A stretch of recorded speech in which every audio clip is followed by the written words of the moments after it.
Thank you, Mr. Ketani. Actually, while listening to your presentation, I felt like I need an own consultant on my own journey, on my own digital journey. So I hope I will not be killed by a car or another technological device, I don't know. By the way, I hear mobile phones ringing in the room. It's nice to have technological devices disrupting us during the digital literacy session. Okay, now we will have World Bank. Ms. Abla SAFIR is in the room with us. She traveled a long way. We are grateful. She is an economist at the World Bank. She conducted analytical and operational works on labor markets, migration, skills, social protection, and service delivery in various regions of the world. These are all very related to the public employment services, so we are talking about the right person. She worked in OECD, again, as an economist, working on migration-related programs before joining the World Bank in 2010. And she holds a PhD in economics and master's degree in statistics and finance. Now we will listen her presentation. Please welcome on stage Ms. Abla SAFIR.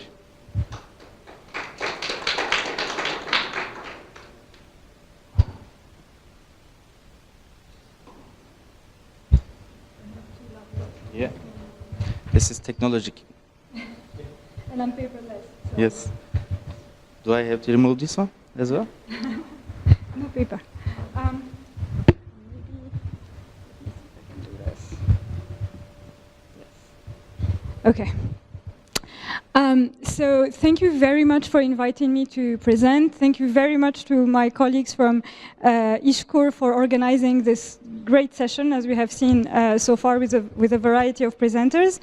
I've had the pleasure to work in Turkey with ISHKUR, and in some sense I continue to work. I didn't want to give up even after moving now to Kenya, which is, I would think, a digital champion in Africa, and I'll tell you a bit about this. At the World Bank, we care a lot about these issues. We had, and a number of the graphs that I will present will draw from there, we had a World Development Report 2016 on digital dividends, and our upcoming new World Development Report, which is our flagship publication, is going to be on the changing nature of work. So we think a lot about these issues. Obviously, as an organization, sometimes we catch up with these issues, but I will tell you a little bit about the work that we do on that. I'll have three sort of points in my presentation. The first one is going to be about this increased need for digital literacy, and I'll show some trends that have been shown before, so I may not spend that much time on them, but I will describe that. And then I will argue, and I was glad to see it in the presentations from the Vietnam PES, and also from the Swedish PES, and also from Mr. Ketani, that, and also, in fact, from everyone, on the fact that the sort of Industry 4.0, or the second age of the machine, or whatever you call it, not only calls for digital skills, but also for non-routine skills in general, right? So higher order cognitive skills, etc. And I think it's very important, including for public employment services, to keep that in mind. And I will conclude with policies and some examples. So, oh, sorry, it's the other one that I need to switch. Oh, okay, sorry. So this slide is just about showing the exponential growth, right? And this has been mentioned before. What is interesting is to see that a number of sort of infrastructure that now we are used to, at least in high and middle income countries, like water, sanitation, or education, have moved in a rather sort of linear way, right? You have an increase, but it's relatively linear. On the other hand, mobile phone, internet, mobile broadband, this is where you see that the growth is very different and has accelerated a lot and will keep on accelerating. I don't think I will give you more anxiety than Mr. Ketani on that, but it's really accelerating, right? And in their book, McAfee, and you'll pronounce it better than me, the Swedish best, Brynjolfsson, something like that, when they wrote The Second Machine Age in 2014, they said, they had written a book that was out in 2011, Race Against the Machine, and they said that they had felt the need to write a new book relatively shortly after the previous book because of this acceleration. In that book, Race Against the Machine, for instance, they were describing a number of tasks for which they said, it's going to take another 50 or 60 years, typically the driverless car, right? And just few years later, specialists who had interviewed many specialists, they found out that there was this huge acceleration, right? And that, again, this has been said before, but this is a very important dimension, is the sort of permanent acceleration, and sort of acceleration of the acceleration. Now, that said, and I think it's partly my role coming from the World Bank, so working mostly on low-income and middle-income countries, it's important to acknowledge, however, that at this stage, the sort of strictly ICT jobs are still relatively small. And this is data more from 2012, 2013, because it uses micro household data, and for such data, the speed is still not very high. I mean, it still takes time to collect and analyze and all that. But look at this scale. This is 40%. This is not even 100%, right? So the numbers here that we're talking about are around 1%, 2%. So the number of strict ICT jobs is still small. That said, the number of jobs with ICT has increased tremendously. So this is a graph on the change in the use of ICT in employment. And you can see, so between 2000, circa, right? This is a number of household surveys, not all conducted exactly in 2000, but around 2000, and then conducted again around 2012, 2011. And here you can see this increase, right? The increase in the use of ICT is about 30% in a country like Moldova, where I used to work, in South Africa as well, and the OECD, the sort of high-income countries average is at 5%, and the low and middle-income country average is higher at about 8%. And I think that this is what we're talking about, is how pervasive this is.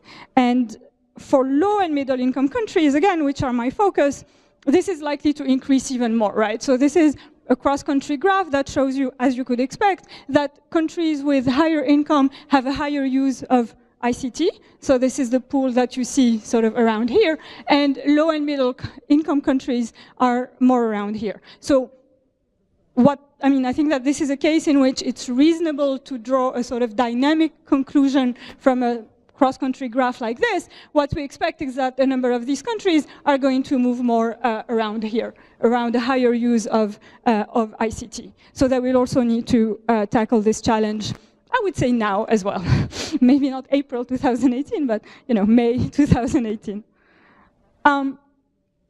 And you see in a number of these countries that people do mention the lack of ICT as a barrier to employment, including in Vietnam, where it's actually cited by a very high number. And you see here a variety of countries, right? Latin America with Bolivia, Asia, Laos, PDR, Africa with Ghana, Armenia in Europe and Central Asia, Kenya, the country where I work. And interestingly, so from here to here is an urban sample, is a sample in urban areas, but these two bars here are in rural areas, and even there, in Laos PDR and in Sri Lanka, you can see a high proportion of people who say that they cannot get a job because of lack of ICT skills. Now, an additional dimension that we care about at the World Bank is inequality in access, right? And this inequality is high, as you can see here. There's an inequality, so this is about the use of internet, and there is an inequality between men and women, but even higher between urban and rural areas, across age groups, and also across income level, between the sort of bottom 2 quintiles of the income distribution and the top 3 quintiles of the income distribution. And this reflects even in the sort of use of internet. I haven't reported the results here, but For instance, in Georgia, in terms of what people use the internet for, you also see a lot of variation. And this relates a little bit to the talks before me on sort of digital, literacy versus digital skills, right? Okay, maybe now larger number of people uses Skype and maybe Facebook or things like that, but how many of them actually use it for something that is productive, that is something useful for them? Well, as a person who doesn't have a Facebook, it's easy for me to make fun of use of Facebook, but I know it's actually a good source of news, but fewer people actually use it to typically create a business, to actually generate some income out of it. Yes, I was happy with the Metrica scandal. I thought, okay, I don't have any data there. So, but I think so. One point that I wanted to make, and I'm glad that I have seen it made previously, but somewhat incidentally, but a point that is very important for us, and in terms of policy implication, is that digitalization has an impact that is much broader than just the need for digital skills, right? Digitalization means that a number of routine skills can be automated, and that these skills and the people who have these skills are in some sense not needed anymore in the labor market. And so what needs to be developed by public policies are higher order cognitive skills that cannot be automated. Oh, excuse me, by mistake, yeah.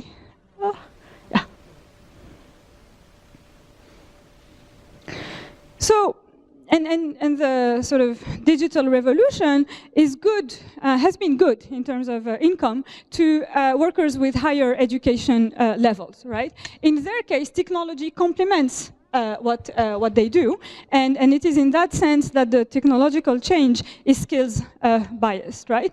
But for things that are more routine, adding up numbers in an Excel file, then now a computer can do it, right?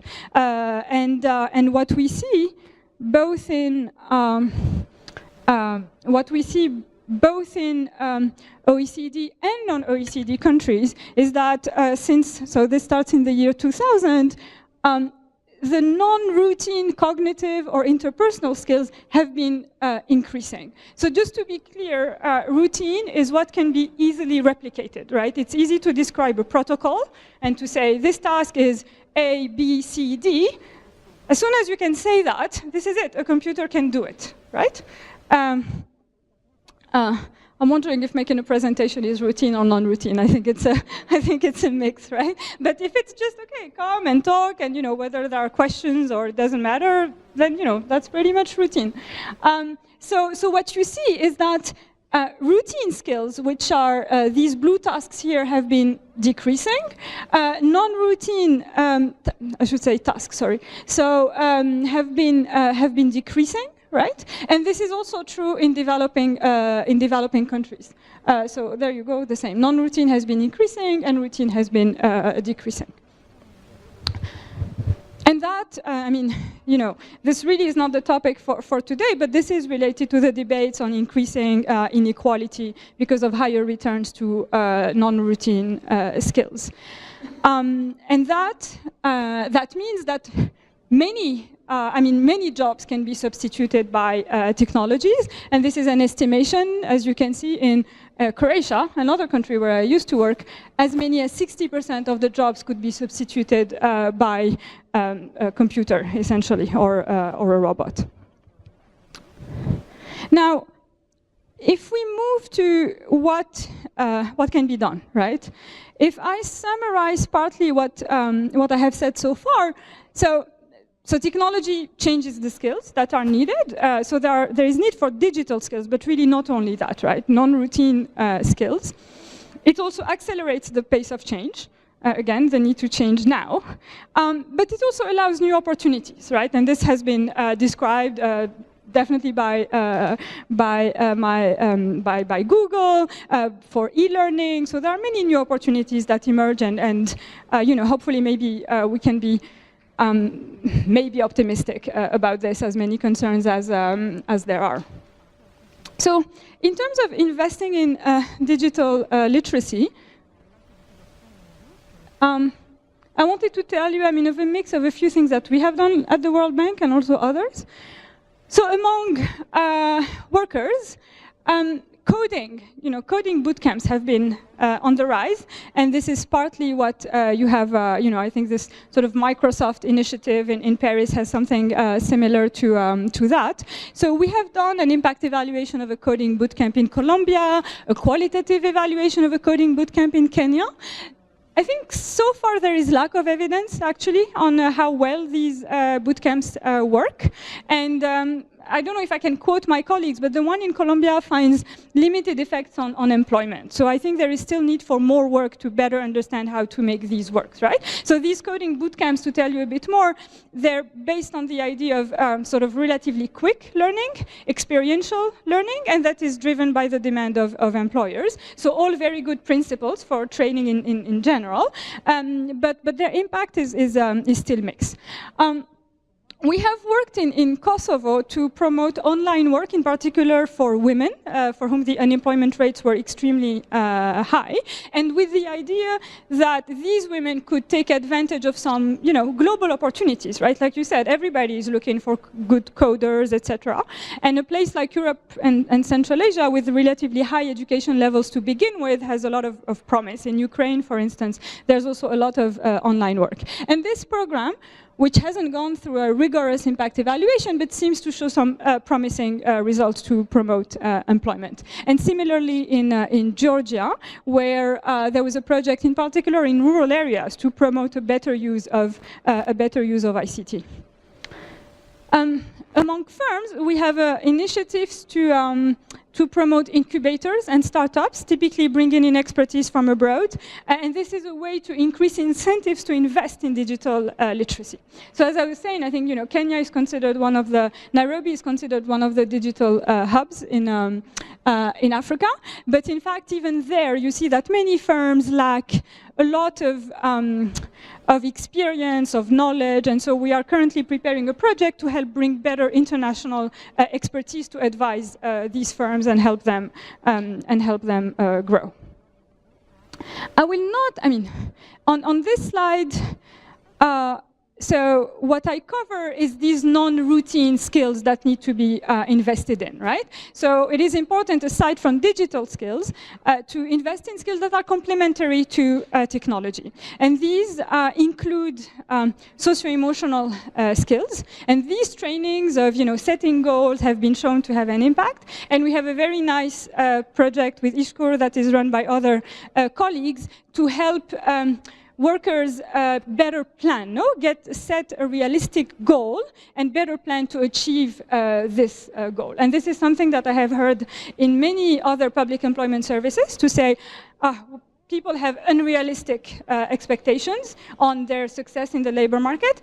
And I've mentioned many times this example, and I'm very much looking forward to seeing it progress and see the results. So how do you help people set realistic goals so that they can stick to them, they can follow through, and at the end of that, they actually have a job that corresponds to their talent, right? Now, when you were commenting on Microsoft, training, you're like, oh, why would you expect the private sector to do that? It's an interesting point. Indeed, I think there is an important role here for public intervention, because at least as an economist, this is a classic case of market failure, no? Normally, firms want to invest in skills that they can use specifically. As soon as skills become a bit broader, then firms may be a bit more afraid of poaching, of having another firm take benefit from the training that they provided. And this is where there is a very important role to play for public employment services. Now, one challenge, right, as we were talking about acceleration, is how to identify these new skills in demand, right? Because they change all the time. And I was talking about this with a colleague who works really in ICT, which is not my case. And he was saying that even firms, and in particular in low and middle income countries, are not totally clear on what will be the need. And the example that you were mentioning on, GE now needing to hire all the data scientists around in the US tells you something about the lack of preparedness potentially of the private sector, right? Because if these needs had been realized 2 years ago, then, they could have invested in these programs. So I think there is both a huge opportunity for actually public intervention, because many of these skills are broad and transferable, but that there is also need to better identify the skills in demand.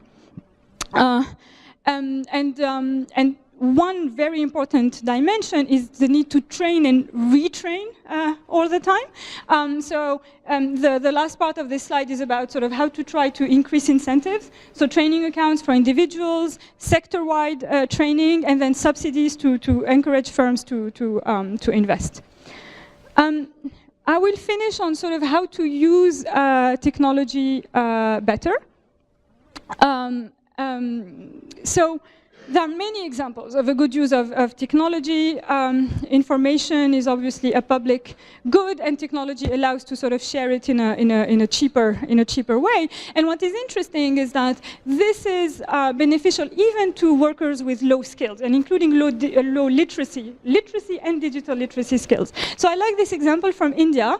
Baba Jobs is a private portal, but that provides employment opportunities to people with very, very low skills in India. And so this is a promising example of using it for people with low skills. In Peru, an actual rigorous impact evaluation found that providing SMS information on job opportunities increases employment by 8 percentage points. Better use of information on workers. I worked on this in Croatia, and this is, I think, for a while something that we have been discussing with Ishkur on the profiling of job seekers, right? How to better use. Many public employment services have very rich data. So the question is how to make better use of it. I think Sweden is an example of that applies a simple model of statistical profiling. And so we have been discussing how to implement it potentially with our colleagues from Ishkur, but also how to use technology to better do skills assessments, right? I mean, if you think of, I think, a classic skills assessment in the past, you have one person who's here and it takes a lot of time, and then analyzing the information takes a lot of time. In other work with my colleagues from Ishkur, we were, I think, we were discussing skills assessment in particular for Syrian refugees who have some language challenges, but also for the Turkish population. And so, technology really can help to do things faster and better. I think that there is one nice area of convergence between sort of two relatively new things. I mean, one is technology and the other one is behavioral economics, right? So acknowledging that we can all be lazy, that we can procrastinate, that we don't always follow up on our actions, etc. And so the technology can help to remind people that they need to do something or to help them plan for it. And so in this intervention that I was mentioning earlier, in Turkey, people do receive an SMS, before the day of the training to remind them to go. They also receive training via videos. In the US, there's an interesting example of a partnership between the Department of Labor and Ideas 42, which does behavioral nudges, also to sort of change the text of the emails to help people be more involved and then follow up on their actions of job search and take up training. That's it. Thank you very much. I don't have business cards, but if you Google me, you'll find me.